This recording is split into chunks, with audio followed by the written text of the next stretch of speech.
బులెటిన్లో breaking news చూస్తున్నాం. ఇటు రెండు తెలుగు రాష్ట్రాల్లో కూడా భూకంపం వచ్చింది. అవును, పలు జిల్లాల్లో 10 సెకండ్ల పాటు కంపించిన జనాన్ని భయపెట్టింది ఈ భూకంపం.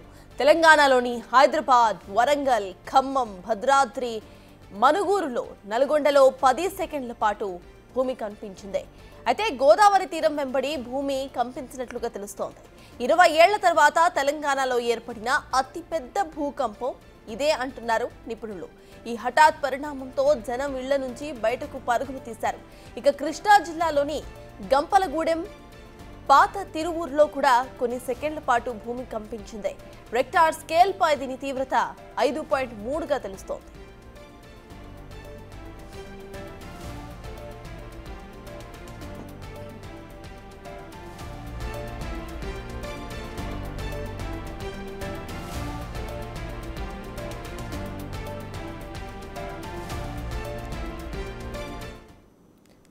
చాలా సంవత్సరాల తర్వాత తెలుగు రాష్ట్రాల్లో ఎస్పెషల్లీ తెలంగాణలో భూమి కంపించింది.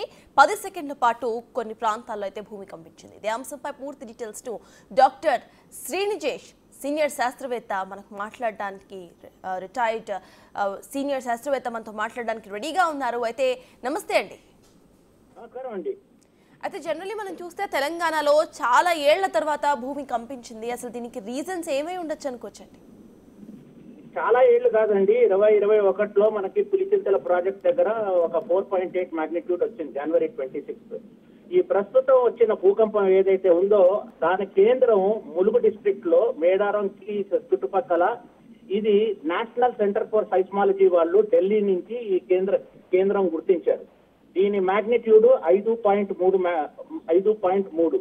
ఈ భూకంపం ఎక్కడైతే సంభవించిందో దాన్ని టెక్టానికలీ గోదావరి ఫాల్ట్ అంటారు. అక్కడే ఈ భూకంపం సంభవించింది. అయితే శ్రీనిజేష్ గారు, జనరలీ టెక్టానిక్ ప్లేట్స్ మూవ్మెంట్ వల్ల ఎర్త్ క్వేక్స్ అనేవి వస్తూ ఉంటాయి. అయితే తెలంగాణలో మరియు ఏపీలో ఇట్లా ఎర్త్ క్వేక్ జోన్స్ ఏమైనా ఉన్నాయా? అక్కడ ప్రజలు ఎట్లాంటి జాగ్రత్తలు తీసుకోవాలి? మేడం, తెలంగాణ, ఆంధ్రప్రదేశ్ ని 2 సైస్మిక్ జోన్స్ లో IS 18932016 మ్యాప్ అంటారు. దాన్ని 2 జోన్స్ లో డివైడ్ చేశారు. ప్రస్తుతం వచ్చిన భూకంపం ఎక్కడైతే కేంద్రం ఉందో అది సైస్మిక్ జోన్ 3 కింద విభజించారు. అదే మనం హైదరాబాద్ చుట్టుపక్కల వాటిని సైస్మిక్ జోన్ 2 అంటారు. ఆంధ్రప్రదేశ్ లో కూడా కోస్టల్ ఆంధ్రాని ఒక ఎస్పెషల్లీ సౌత్ కోస్టల్ ఆంధ్రాని అంతా సైస్మిక్ జోన్ 3 కింద కేటగరైజ్ చేస్తారు. ఇది ప్రతి ఒక్కరికి తెలుసు. ప్రస్తుతానికి ఈ భూకంపం వచ్చింది.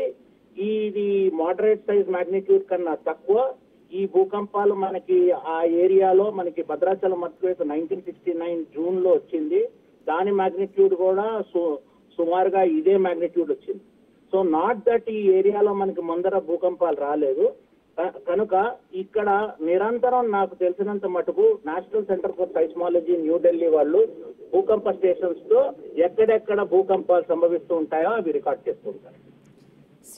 శ్రీనిజేష్ గారు, ఒకవేళ మనం చూస్తే ఇటు ములుగు అడవుల్లో రీసెంట్ గా సైక్లోన్ వచ్చింది. అయితే అదే ప్రాంతంలో భూకంపం కూడా ఎక్కువగా వచ్చినట్టు తెలుస్తోంది. అయితే దీనికి ఆ సైక్లోన్ కి ఏమైనా లింక్ ఉంది అని అనుకోవచ్చా?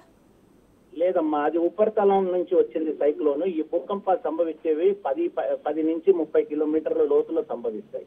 సో దీన్ని టెక్టానిక్ స్ట్రెసెస్ ఏదైతే అక్యూములేట్ అవుతారో, మీరు ఏదైతే ఇండియన్ ప్లేట్ మూవ్మెంట్ అన్నారో దాని నుంచి అక్యూములేట్ అయిన స్ట్రెసెస్ అది ఎప్పుడైతే ఆ రాతి పొరలను అధిగమిస్తుందో అప్పుడే మనకి భూకంపం కింద సంభవిస్తుందమ్మా. శ్రీనిజేష్ గారు, ఫైనల్లీ ఇటు టెక్టానిక్ ప్లేట్స్ మూవ్మెంట్ అనేది అంటే ఎర్త్ క్వేక్ జోన్స్ లో మాత్రమే కాకుండా వేరే ఏరియాస్ లో కూడా వచ్చే అవకాశం ఉందనుకోవచ్చా? అయితే ముందు జాగ్రత్తగా ప్రజలు ఎలాంటి జాగ్రత్తలు తీసుకోవాలని అనుకోవచ్చు? మేడం, ఫస్ట్ థింగ్ నేను చెప్పేది ఏమిటంటే భూకంపం సంభవించడానికి tectonic plate movement, stress accumulation కాకుండా రాతి పొరలలో పగళ్ళు ఉండాలి. అంటే వాటిని ఫాల్ట్స్ కింద మేము పరిగణిస్తాం. ప్రతి ఫాల్ట్ ఉన్న చోట మనకు భూకంపం రావాలని లేదు. కానీ కొన్ని ఫాల్ట్స్ ఏవైతే ఉంటాయో అంటే కాంటినెంటల్ స్కేల్లో లార్జ్ ఫాల్ట్స్ ఉంటాయో అక్కడ టెక్టానిక్ స్ట్రెసెస్ అక్యూములేట్ అయ్యి భూకంపాలు సంభవిస్తాయి. ప్రజలకి నేను చెప్పేది ఏమిటంటే భూమి కంపించినప్పుడు మీరు గ్రౌండ్ ఫ్లోర్ లో ఉంటే ఒక 5 సెకండ్లు కన్నా ఎక్కువ అనిపించినప్పుడు ఇళ్ళ బయటికి రావాలను.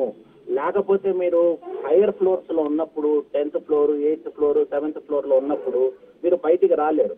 సో ఎక్కడో ఒక చోట మీకు తలుపు ఇది ఎక్కడైతే ఉంటుందో అక్కడ తలదాచుకోండి. నాకు తెలిసినంత మటుకు ఇక్కడ మనకి కట్టడాలు ఏవైతే ఉన్నాయో అవి అన్ని ఇంజనీరింగ్ డిజైన్ ప్రకారంగానే అయి ఉంటాయి. సో కట్టడాలకి ప్రాబ్లం లేదు, ఓన్లీ మట్టి ఇల్లు అలాంటి ఇళ్ళకి ఎఫెక్ట్ అవుతుంది కానీ దీనికి కాదు మేడం.